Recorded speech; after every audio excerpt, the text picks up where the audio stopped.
গাজীপুরের এক মসজিদের ইমাম তার মেয়েকে নাকি কিছু বখাটেরা কিডন্যাপ করে নিয়ে গেছে। তিনি মিডিয়ার সামনে এসে কান্নায় জর্জরিত হয়ে গেছে। সবাই তার পক্ষে জনমত দিল, তার পক্ষে অবস্থান নিল, দাঁড়ালো। আবার আজকে নতুন খবর প্রকাশ পেল যেটা নাকি আগেই 2-3 বার প্রেম করে ভেগে চলে গেছে। প্রেম প্রীতির কিছু মামলা এখানে আছে। কে সত্য বলছে কে মিথ্যা বলছে এক আল্লাহ ছাড়া কেউ জানে না। এই যুগে আপনি কাকে বিশ্বাস করবেন? বারে বারে কনফিউশনে পড়ে যাবেন। ইমাম সাহেব বেচারা অপারগ, তার কারণ মেয়ে প্রাপ্তবয়স্কা হয়ে গেছে, বিয়ে দেয়া দরকার, কিন্তু বিয়ে দিতে গেলে আপনার রাষ্ট্রের আইন সেখানে বাধা হয়ে দাঁড়াচ্ছে যে 18 বছরের আগে বিয়ে দেওয়া যাবে না।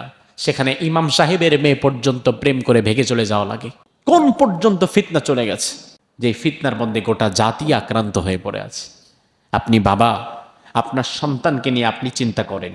বিগত দিনে যারা অতিবাহিত হয়ে গেছে, আমাদের মুরব্বী যারা বিদায় হয়ে গেছে, তাদের জন্য তো আমাদের দোয়া করা ছাড়া আর কিছুই করার নাই।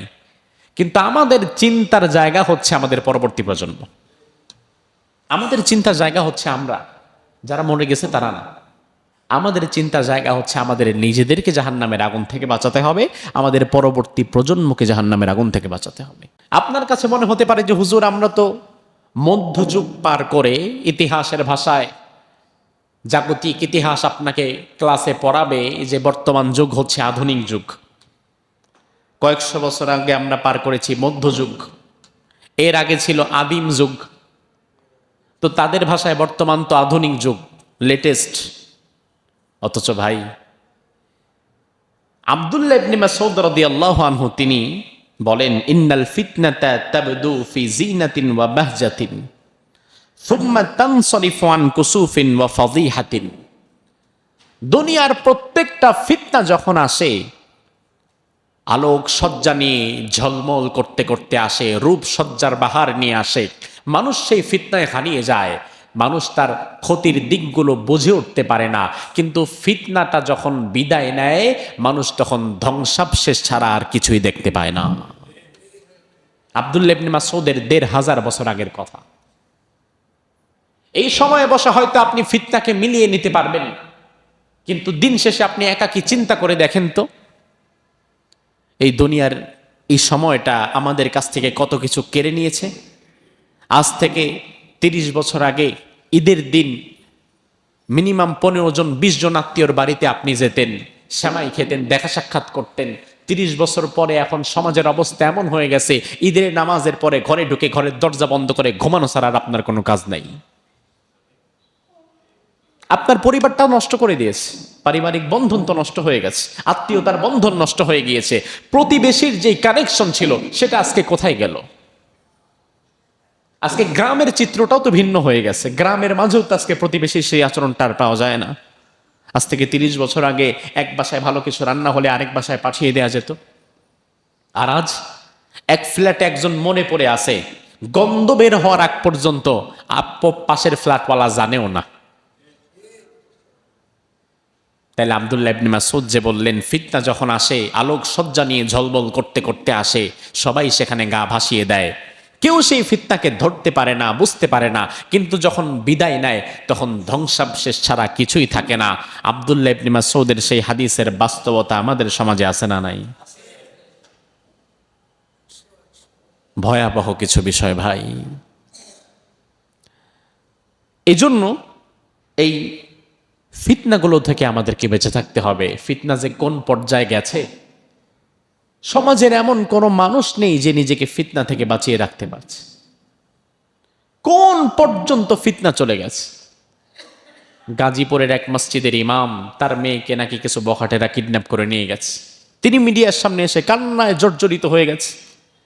সবাই তার পক্ষে জনমত দিল, তার পক্ষে অবস্থান নিল, দাঁড়ালো। আবার আজকে নতুন খবর প্রকাশ পেল যেটা নাকি আগেই 2-3 বার প্রেম করে ভেগে চলে গেছে। প্রেম প্রীতির কিছু মামলা এখানে আছে। কে সত্য বলছে কে মিথ্যা বলছে এক আল্লাহ ছাড়া কেউ জানে না। এই যুগে আপনি কাকে বিশ্বাস করবেন? বারে বারে কনফিউশনে পড়ে যাবেন। ইমাম সাহেব বেচারা অপারগ, তার কারণ মেয়ে প্রাপ্তবয়স্কা হয়ে গেছে, বিয়ে দেয়া দরকার, কিন্তু বিয়ে দিতে গেলে আপনার রাষ্ট্রের আইন সেখানে বাধা হয়ে দাঁড়াচ্ছে যে 18 বছরের আগে বিয়ে দেওয়া যাবে না। সেখানে ইমাম সাহেবের মেয়ে পর্যন্ত প্রেম করে ভেগে চলে যাওয়া লাগে।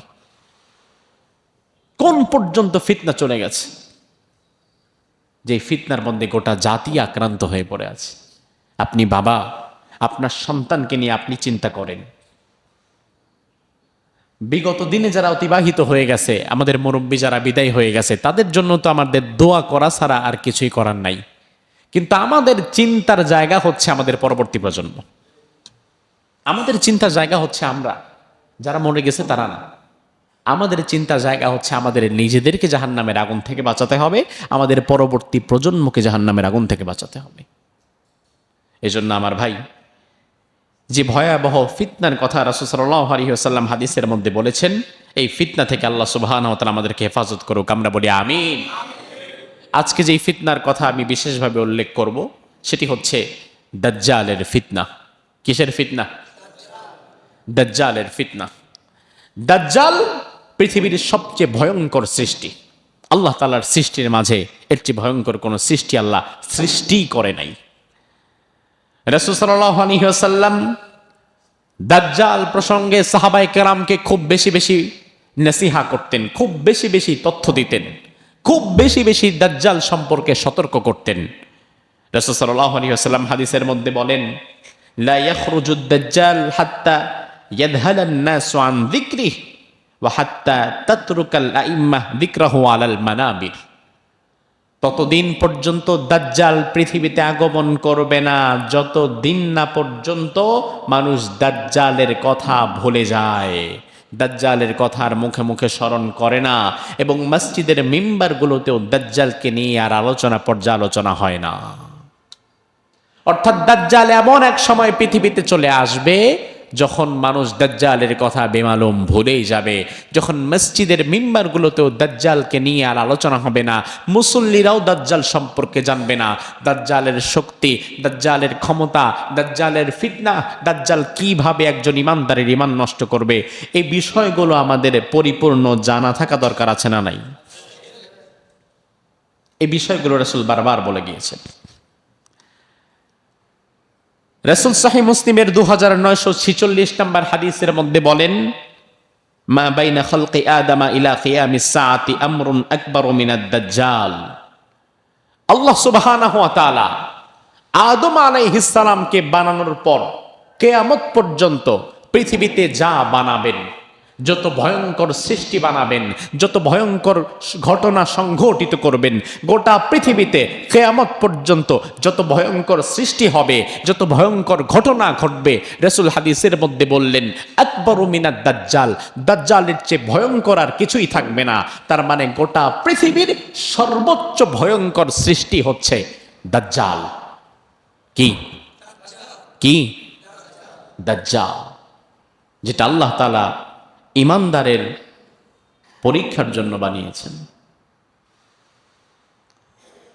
রাসূল সাল্লাল্লাহু আলাইহি ওয়াসাল্লামকে দাজ্জালের সৃষ্টি এবং তার পিতামাতা সম্পর্কে প্রশ্ন করা হলো।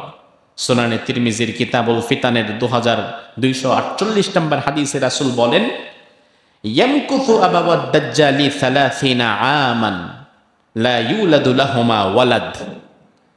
দাজ্জালের পিতামাতা যারা হবে তারা প্রথম 30 বছর থাকবে নিঃসন্তান। কত বছর? প্রথম 30 বছর তাদের কোনো সন্তান আদি থাকবে না, তারা থাকবে নিঃসন্তান। এরপরে রাসূল বলেন, সুম্মা ইউলাদু লাহুমা গুলামুন আওয়ার। 30 বছর পর আল্লাহ তাআলা ওই দম্পতিকে একটি সন্তান দান করবেন যার এক চোখ থাকবে কানা। এক চোখ নাই, এক চোখ যার নাই এমন মানুষরে আমরা স্বাভাবিকত কি বলি? কানা। এক চোখ তার থাকবে না। রাসূল হাদিসের মধ্যে আরো বলেন, আযুররু শাই, এই এক চোখ নাই এই ব্যক্তি যখন জন্ম হবে তখন গোটা পৃথিবীতে বিপর্যয়, ফিতনা, ফাসাদ এত বেড়ে যাবে যেটা আর কন্ট্রোল করা যাবে না, এবং তার সৃষ্টি হওয়ার মধ্য দিয়ে সে কোনোদিন কারো উপকার করবে না, ক্ষতি সাধন করা ছাড়া। রাসূল সাল্লাল্লাহু আলাইহি ওয়াসাল্লাম সর্বশেষ বলেন, তানামু আইনাহু ওয়ালা ইয়ানামু কলবাহ। এই দাজ্জালকে আল্লাহ তাআলা বিশেষ কিছু ক্ষমতা দিয়ে দিবেন। ছোট থেকেই লম্বা সময় ঘুমিয়ে কাটাবে, তবে তার চোখ বন্ধ থাকবে, তার কল্ব থাকবে জাগ্রত। এমন ভয়াবহ কিছু ক্ষমতা আল্লাহ তাআলা দাজ্জালকে দিয়ে রাখবেন। রাসূল সাল্লাল্লাহু আলাইহি ওয়াসাল্লাম সহিহ মুসলিমের আরেক বর্ণনায় বলেন, মা বুইসা নাবিয়্যুন ইল্লা আনযারা উম্মাতাহু আল আওয়ার আল কাযযাব। আদম আলাইহিস সালাম থেকে আমি মুহাম্মদুর রাসূলুল্লাহ পর্যন্ত দুনিয়াতে যত নবী এসেছে, দাজ্জালের ফিতনা সম্পর্কে উম্মতকে সচেতন করে নাই এমন নবী একজনও নাই। আদম নবী থেকে আমি নবী পর্যন্ত যত লক্ষ লক্ষ নবী দুনিয়াতে এসেছে, সবাই তাদের উম্মতকে মিথ্যাবাদী দাজ্জালের ফিতনা থেকে সতর্ক করে গেছে। তার মানে দাজ্জালের ফিতনা আজকের নতুন বিষয় না, যুগে যুগে সব নবীরা সতর্ক করেছেন। বিশ্বনবী সাল্লাল্লাহু আলাইহি ওয়াসাল্লামের পরে পৃথিবীতে আর কোনোদিন কোনো নবী আসার কোনো সুযোগ নাই, কোনো সম্ভাবনা নাই। রাসূলের জামানায় এক ব্যক্তি দাজ্জালের সাথে তার সাক্ষাৎ হয়েছিল, পরবর্তীতে তিনি সাহাবী হয়েছেন। তামিম আদ-দারি রাদিয়াল্লাহু আনহু। এটা লম্বা চড়া ঘটনা। দাজ্জাল সংক্রান্ত ভয়াবহ আরো বর্ণনা আছে। এই ঘটনা যেহেতু একটু বড়, এই সপ্তাহে ঘটনাটা আমরা আনলাম না, নয়তো সময় কভার করবে না। এই এক ব্যক্তি যার দেখা হয়েছিল দাজ্জালের সাথে, এটা মনে রাখবেন। আল্লাহ তাআলা চাইতো আগামী দার্সে এই ঘটনাকে তুলে আনব। দাজ্জাল, কেন মানুষ দাজ্জালকে মেনে নিবে? আপনার সামনে একজন ব্যক্তি আসে, সে যদি আপনাকে বলে আমারে সিজদা দাও, আমি তোমার 2 লাখ টাকা দেবো, আপনি তাকে সিজদা দিবেন? সে যদি বলে আমি তোমার আল্লাহ, আমি তোমার 10 লাখ টাকা দেবো, বিনিময়ে আমার আল্লাহ হিসাবে মেনে নাও, আপনি মানবেন? এই যে বিগত দিনে স্বৈরাচার যে এত জুলুমত, এত অত্যাচার, এত কিছু করছে, কিন্তু শেখ হাসিনাও যদি নিজেকে কোনোদিন আল্লাহ বলে দাবি করতো, আপনি মানতেন? আওয়ামী লীগ মানত না। এই জায়গায় কেউ ছাড় দিবে না। কিন্তু দাজ্জাল হঠাৎ করে কি এমন করবে যেখানে আমরা সকলে দাজ্জালকে মেনে নিতে বাধ্য হব? কিতাবুল ফিতানের হাদিসগুলো এতটা ভয়ঙ্কর। দাজ্জাল যখন চাইবে আকাশে বৃষ্টি হবে, দাজ্জাল যখন চাইবে না আকাশ থেকে বৃষ্টি নামবে না, দাজ্জাল যখন চাইবে জমিনে ফসল হবে, দাজ্জাল যখন চাইবে না জমিন থেকে ফসল আসবে না। ওই কঠিন পরিস্থিতিতে আপনি দেখবেন অবাক করা বিষয়, যে বৃষ্টি নামাতে পারছে, যে ফসল ফলাতে পারছে, যে আমার মৃত বাবাকে জীবিত করতে পারছে, তাহলে সেই তো আমার আল্লাহ হতে পারে। আপনি তাকে সিজদায় পড়ে যাবেন, অথচ তার কপালের মধ্যে লেখা থাকবে কাফের। কি লেখা থাকবে? কি লেখা থাকবে? কাফের। কপালের মধ্যে কাফ আলিফ ফা র কাফের লেখা থাকবে। তারপরেও কোটি কোটি মানুষ তাকে সিজদায় পড়ে যাবে, তাকে সিজদা দিবে। অবাক করা বিষয় যে কপালে কাফের লেখা আছে, তারপরেও মানুষ তাকে কিভাবে সিজদা করে? কপালে কাফের লেখা আছে, তারপরেও মানুষ তার পায়ে কি জন্য মাথা টেকাবে? আরে ভাই, সিগারেটের প্যাকেটের গায়ে লেখা থাকে এই ধূমপান স্বাস্থ্যের জন্য ক্ষতিকারক, ধূমপান ক্যান্সারের কারণ। এই লেখার কারণে সিগারেট কোম্পানির ব্যবসা বন্ধ হয়ে গেছে। এই লেখা পড়ার পরেও সিগারেট খায় এমন মানুষ নাই? এরা দাজ্জালের কপালে কাফের লেখা দেখবে, তারপরেও তার কাছে যাবে, তারপরেও তার কাছে যাবে। বর্তমান যে তেলের ক্রাইসিস শুরু হয়েছে, সাপোজ আপনার প্রচন্ড তেলের দরকার, বাংলাদেশ তেলের সংকটে যদি একটা সময় এমন অবস্থা হয় আগামী 10 দিনে যত রিজার্ভ আছে সব শেষ, বাংলাদেশে আর 1 ফোঁটা তেলও নাই, কারেন্ট নাই, মিল ইন্ডাস্ট্রি চলছে না, রাস্তাঘাটে গাড়ি ঘোড়া চলছে না, অফিস আদালত বন্ধ হয়ে গেছে, কোটি কোটি মানুষ রাস্তায় নেমে পড়েছে। ওই মুহূর্তে তেল যেই দেশের কাছে থাকবে, ক্ষমতার শীর্ষে থাকবে, তারা যদি বলে যেই দেশের যেই লোকেরা আমাদেরকে ইলাহ হিসাবে মানবে, আমাদেরকে রব হিসাবে মানবে, বা আমাদেরকে সর্বোচ্চ ক্ষমতার অধিকারী বলে মেনে নিবে, আমরা শুধু তাদেরকে তেল দিব।